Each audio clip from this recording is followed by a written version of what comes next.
Hello everyone, and welcome to today's episode of True Crime Tuesday. We're going to conclude Black Widows Month with the story of Pamela Smart. This murder happened in 1990 in New Hampshire. And I'm sure, unless you've been under a rock, you've heard of Pamela Smart. But before we get into the story, if you haven't already subscribed to my channel, I'd be very grateful if you would hit that subscribe button, hit that notification bell to be notified whenever I upload. And if you like this video, I hope you'll give it a thumbs up. And without further hesitation, let's get into the story.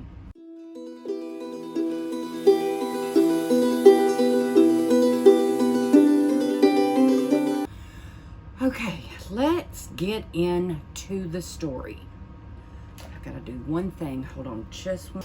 All right, let's get into the story. Pamela Wojcik was born on August the 16th, 1967, to John and Linda Wojcik in the town of Windham, New Hampshire.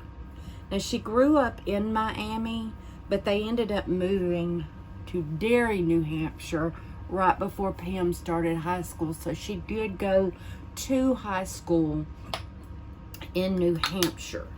Now, Pam was a cheerleader and by most accounts a very popular student. And Pam graduated from Pinkerton Academy in Derry and went on to Florida State University and got her degree in communications. Now, while she was at Florida State working on this degree, she worked for a radio station where she was known as the Maiden of Metal. Now, I don't know how many of y'all are familiar with how popular heavy metal music was in the 80s, but it was extremely popular and that was her thing. So she came home on Christmas break in 1986, and this is where she met fellow heavy metal lover Gregg Smart.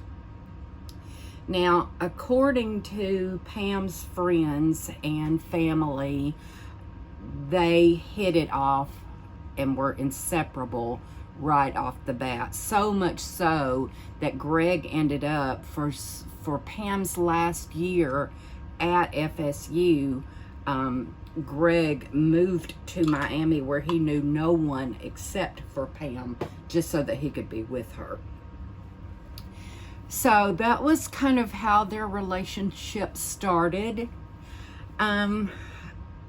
There were rumors that things kind of started to fall apart before they were ever married, because Gregg's father sold insurance, and so Gregg knew he needed a grown-up job, and he went to work with his father at the insurance agency. But before their marriage and before he did this, he cut off all his long hair. I don't know how much of this is true and how much of it was an exaggeration for television, but it is believed that that's kind of what started Pam's eventual turn off from Gregg, because he was no longer her heavy metal boyfriend. He was now her clean-cut, insurance-selling husband. Well, they bought a condo, a townhouse-type condo there in Derry, fairly close to his parents, and Pam was working at the Winnacunnet High School, where she was the media director. Now, don't ask me what a media director is, because I'm not altogether sure. I know in the 80s, probably all the multimedia, the computers were fairly new, so I think that it was kind of like her job to teach the students how to use the computer. And from my understanding, she got to be very close with a young girl named Cecilia Pierce. Now, I don't mean this in an ugly way to Cecilia. It probably sounds like I'm being rather rude, and I don't mean to be, but Cecilia Pierce was not the most popular of students. She was a little overweight and did not hang around with the popular crowd, but some of her friends were also some guys that I would describe similarly, not the most popular guys, but anyway, she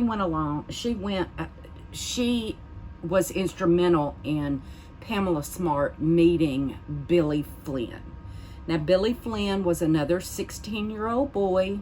He had a pretty close group of friends, but he began crushing on this married teacher. She wasn't really a teacher, but I'm going to refer to her as a teacher. But he starts crushing on her like immediately. She drives a Camaro. Her license plate says Halen. She talks to the kids about drugs and music and you know, encouraging them not to do drugs. And, you know, I don't know if any of you have ever had a teenager, but teenagers don't relate to adults.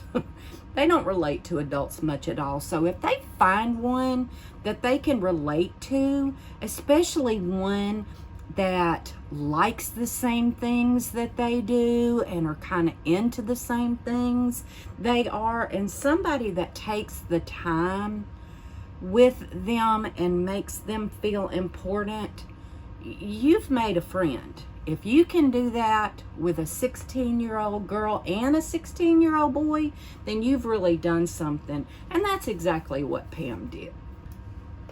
All right. So one weekend, y'all, I'm kind of trying to do those kind of feathery brows. And one of them will work and the other one I can't get to cooperate. This one does not want to stand up, and until I can get them both to do the same, I can't make a determination on whether I like it or not. So anyway, okay, so Pam, by the same token, is starting to feel a little crush on Billy Flynn. Now, I don't know if it was sincere or if it was just because she was so flattered to have the attention of Billy Flynn and to have this group of students that hung on her every word. But I'm going to say it was probably a combination of both things. I think she probably did have feelings for Billy Flynn, but I think that this is probably one of the first indicators of Pam's egotism, because I think that she was so flattered that this group of kids was hanging on her every word that she took full advantage of it. So Gregg is out of town one weekend, right? And Pam invites Cecilia and Billy over to her house for a movie night. Well, they end up watching this fairly erotic, it was not a pornographic movie, but it was quite an erotic movie from the 80s called 9.5 Weeks.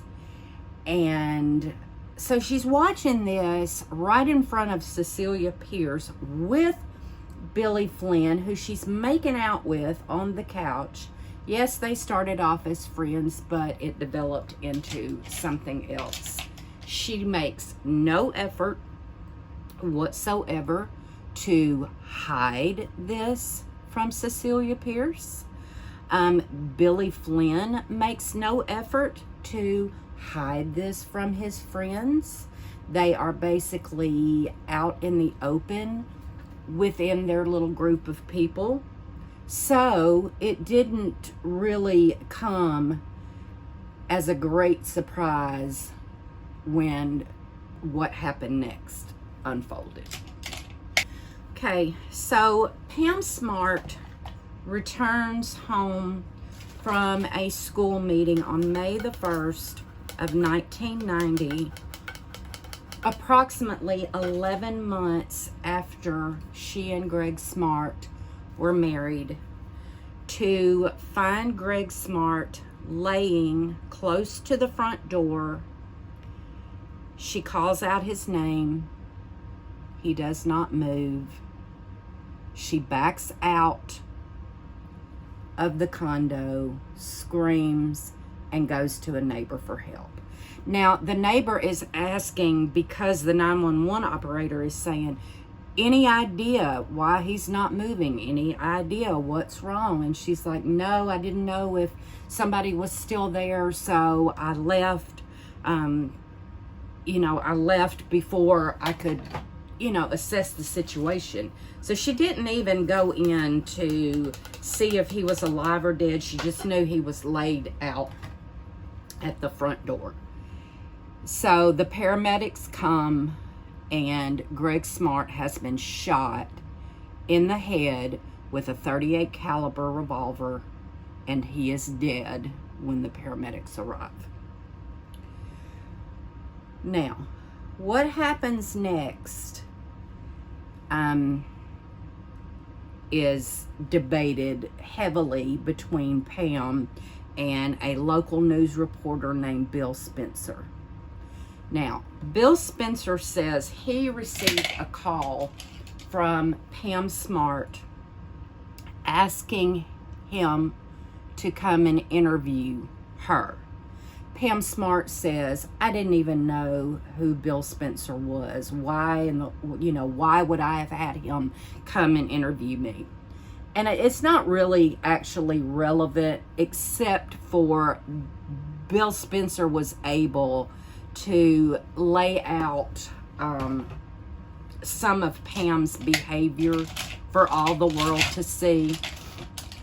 The first time he interviews her, they're standing outside, and he's, saying, oh, I just think you're holding up remarkably. I can't, believe how well you're doing. And she's like, oh, do you like this dress? Gregg bought me this dress. Gregg loved this dress. And she says, I don't know where the strength is coming from, Bill, and blah, blah, blah. Well, then next thing you know, she says, should I repeat that on camera?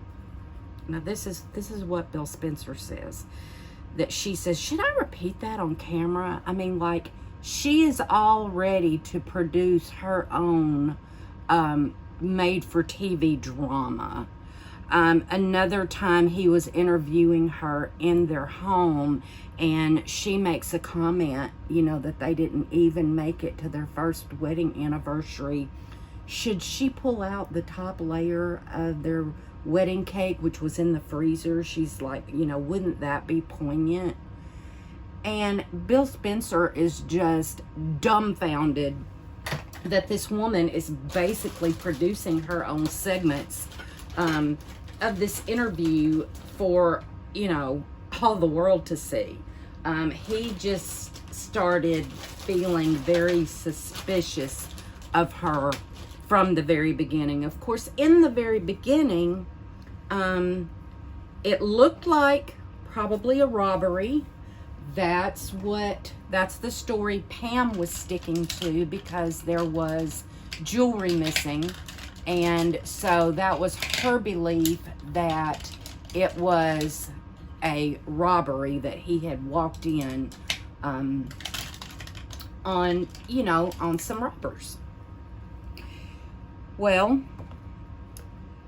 the Derry police soon receive an anonymous tip that a girl named Cecilia Pierce, who worked at a particular pizza place, that she had been talking about the crime and knowing who committed the crime, and that they were students at the high school where Pam worked.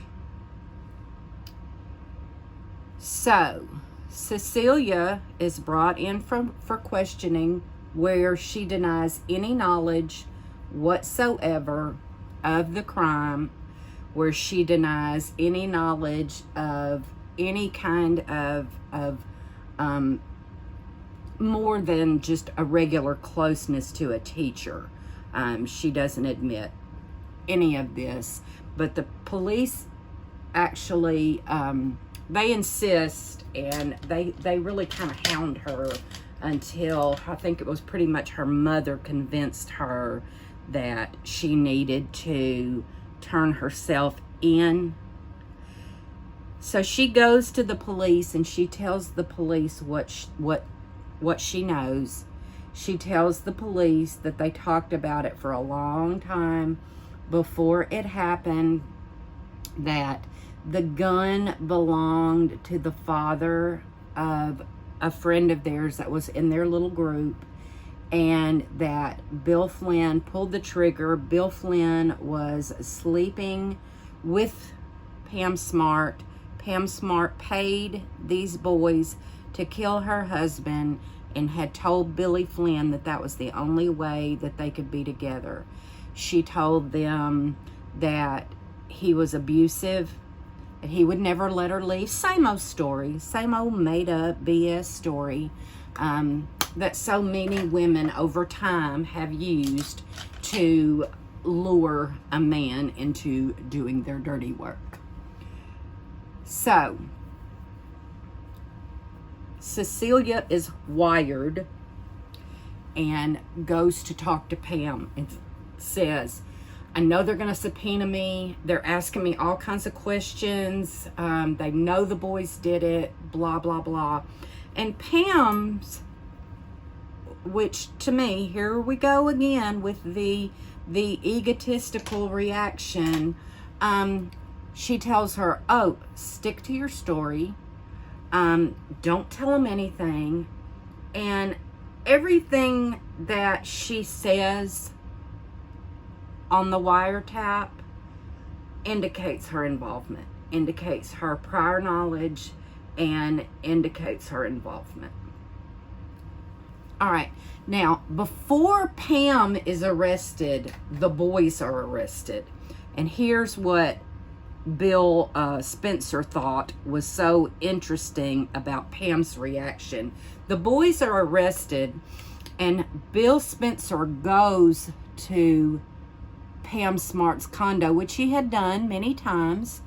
She answers the door just with a crack and says, I can't talk to you right now. And he says, you know, have you heard about the arrest? Yes, I've heard about the arrest, and I'm devastated. I can't talk to you right now. Well, Bill Spencer says, what? Why would she be devastated? They found her husband's killer.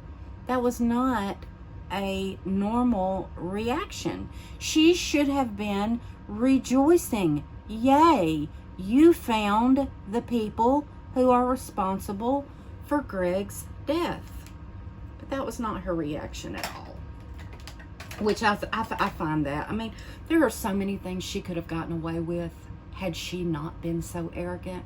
But anyway, eventually Pam is arrested for first-degree murder, conspiracy to commit murder, and I think there was like a witness tampering charge from her conversation with Cecilia Pierce. Anyway, they're all offered a plea deal, not together. The boys are all offered the same plea deal, like 18 years. And Billy Flynn does not want to take this plea deal because he had promised Pam in the beginning that he would never tell on her. Well, the other boys are trying to encourage him to take this deal because he's like, look, we're not even 20 years old. We get out in, say, 10, 12 years for good behavior. We're still under 40 years old. We still have a chance at having a life. But you go to a jury trial and they have one doubt in their mind and you're away for the rest of your life. Your life is completely ruined because of this woman who has thrown us all under the bus. Pam denies any prior knowledge. She denies leaving that jewelry for them. She denies, she instructs them, no knife because it will get blood on my white furniture. Put my dog in the basement so that he's not traumatized by all of this. They get in the house because of her. Without Pam Smart, what did these kids care about Gregg Smart? These kids wouldn't have hurt him for any reason. It's just ludicrous to think that she didn't orchestrate this whole thing, because she would have you believe that Bill Flynn, yes, she slept with him. She did admit to sleeping with him, but she wanted everyone to believe that he killed Gregg because that was the only way that they could be together. But that came from no promise made by her. No promise made by her. That's just something that he initiated and he took it upon himself to do. Well, the boys end up taking the plea deal. Pam does not. There's the next indication that Pam is so arrogant that she believes all she has to do is get on the stand and she's the adult. They're going to believe her. They're not going to believe these kids. Even though there were 5 young people corroborating each other's story, she still was so arrogant as to believe that they would believe her. Why would they believe him? And Billy Flynn, now I can't speak for the family of Gregg Smart. I am going to assume that it would have been very difficult for them to have compassion, even for this young, manipulated boy, because he still ultimately took the life of their son. I'm going to finish this up and I'll be right back. Okay, so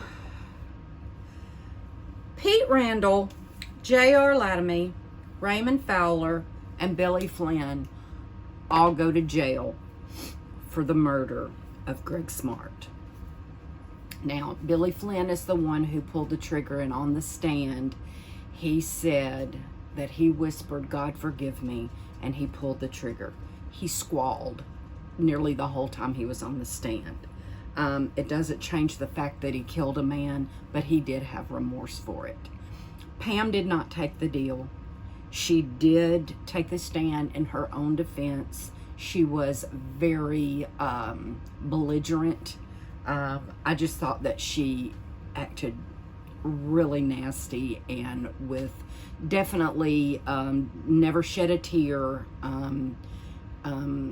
Anyway, the prosecution contended that because Gregg was an insurance salesman, he had like $140,000 worth of life insurance, which was unheard of for a 24-year-old man with, no children or anything. So they contended that that was what she promised them money. She gave them money, and she That was what it was. It was the promise of being paid for them to kill her husband. And then the defense said that, yes, she did sleep with this young man, but he was just a lovesick young puppy who talked his friends into killing this man to get him out of the way. Well, the trial lasted for 14 days, and Pam went to jail for life, where she sits today. And where she sits today, she is still getting on camera and telling anyone who will listen that she is innocent. I think it's laughable. Personally, I know I said I would try to remain fairly objective when I presented these stories, but to me it's laughable that she says that she didn't do anything, because why would these kids have had any motive whatsoever? These kids would not have helped Billy Flynn kill a man just so that he could be with his teacher. You know, I just don't see how that's possible.